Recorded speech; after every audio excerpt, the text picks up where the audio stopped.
Hello guys, it is Monday and it is my first day off. I'm off all week. So Joe's given me a list of stuff to do, and one of them was to make sure the house is nice and clean. So I did my first chore. Got rid of a thing that was there. I don't know where it's gone there, but it's been removed. So I've done one job, I should have a break. But I kind of made a big mess outside. That's my man shed. And I've taken everything out and it's all over now. But the thing is, what Joe's moaning at is I've got copious amounts of wood piling up. I just collect wood. I'm a man. I can't stop not collecting it. Because the thing is, the garden's coming on now, and what I wanted to do is when it's all nice, I was going to have not a bonfire, but just one of them log burners, and that was going to be all my wood for it. But she's told me off. She says I need to get rid of the wood. This stuff, wood hiding in there. Wood hiding everywhere. And with that in mind, I thought, I'll tell you what, I can't just throw it away, because I'm a man, and I can't throw stuff away. So, I'm going to build a game shelf. It's not going to be beautiful, but I thought, I'll film it, because it's classed as me building the game room, as such. So, this is my prototype. Very, very basic. What the idea is I'm just going to do, is just run some... this is normal flooring that I had spare. That's a piece of wood that I had to chop off each one of them blocks. I just had like a tiny bit left over. So I've got a load of them, and that's just some random wood from outside. And what I'm going to do... and then you've got that, which is like beading. And I brought some beading to finish off like all the corners of that. And I didn't need it all. There's a cat investigating. So yeah, all I'm going to do is tack it along the bottom, and I'm going to make this piece of wood, this is obviously just a random bit I'm testing with, I'm going to make it as long to carry 6 games, and it's going to be 4 shelves high. So what I plan to do is when it's in the background, I should be able to just have like my top 6 games of each console, and as I change my mind, the shelf can change as well, which I thought was a cool thing to have in the background. So let's get building.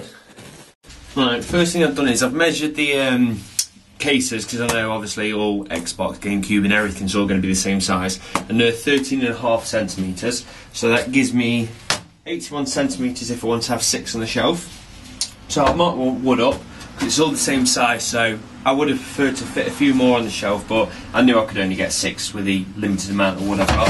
So I've marked these up. The only trouble is this, obviously, is going to cut through it, but it will only cut so far. It's not deep enough, so I've got to cut it and flip it around. But it's easier than cutting it by hand. Get that in place. And no matter, look, I'll probably chop my fingers off in a minute.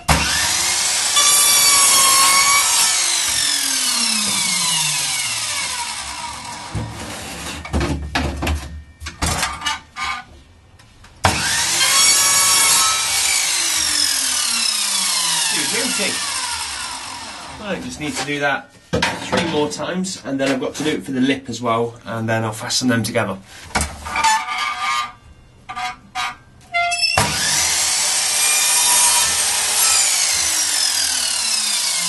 Right, that's all then cut. I've got my 4 shelves all at the same size. I'm going to use that side because it looks quite nice, because on the other side you can see where I spilt paint on the original floor then when we moved in.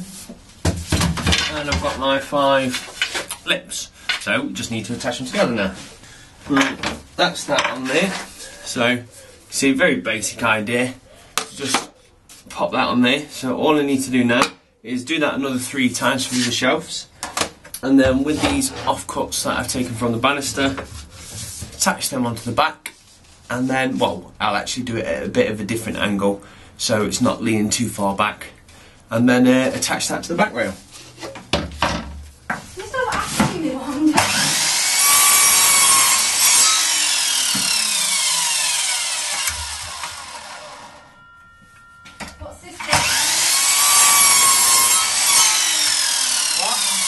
Right, after a load of time, for some reason that took absolutely ages to fasten all them together.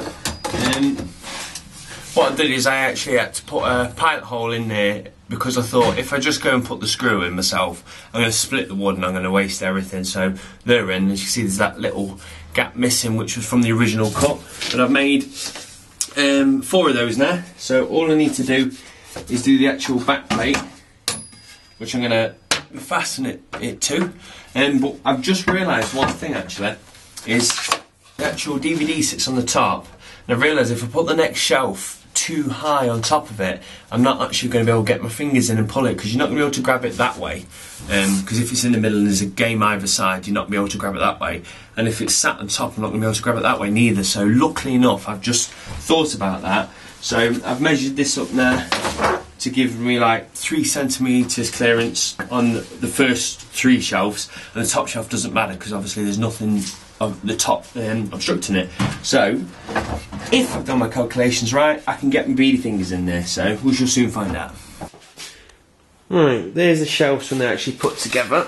I've only just put the one piece of wood under there at the moment, but I've just put it across the actual marked lines to see what it looks like, and my calculations was absolutely spot on. It finishes perfectly at the top.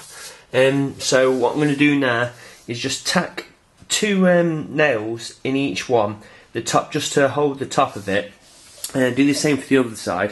Fingers crossed that's going to be enough to just be able to temporarily support it when I flip it over. And then what I'm going to do is I'm going to put a screw from the other end all the way through that, and then that should be it really.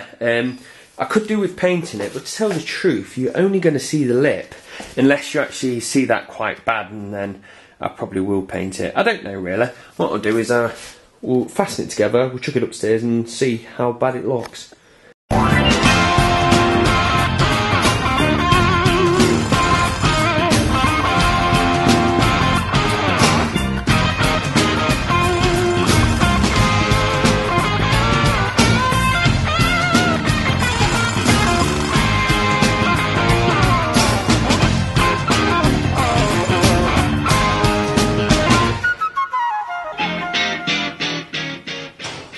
And that is the finished product, and I am very happy with the outcome of that.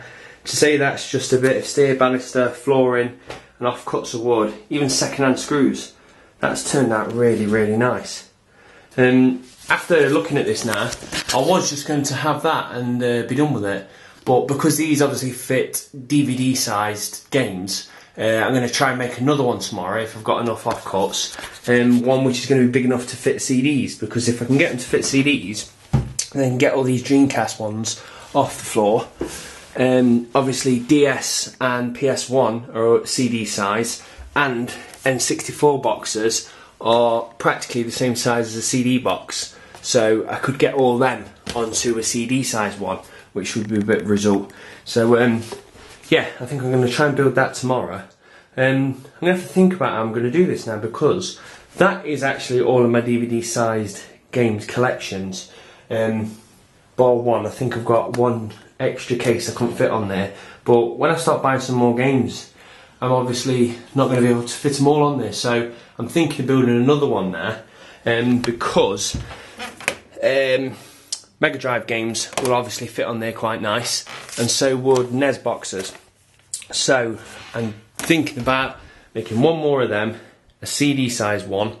I was saying for some time now I would like to build one just for comics, so I plan to put a comic one there, and then to finish it off I just want to, probably tomorrow I'll do this, just stick a shelf up there, just because I've got a few console boxes lying around now, and I kind of want to get everything off the floor. So if we can get them on the wall, that would be pretty sweet. So the room is actually starting to take shape now. The men have had to move. Joe's shifted them because this is now taking prime position. But no, I'm absolutely chuffed. And I hope you've enjoyed the video. It's something different. And at least the room's now starting to come on. So yeah, and don't, well, I was going to say don't throw wood away, but if you like me, you won't bloody throw wood away anyway, because you can make marvellous things out of it. So cheers for watching, guys. Bye.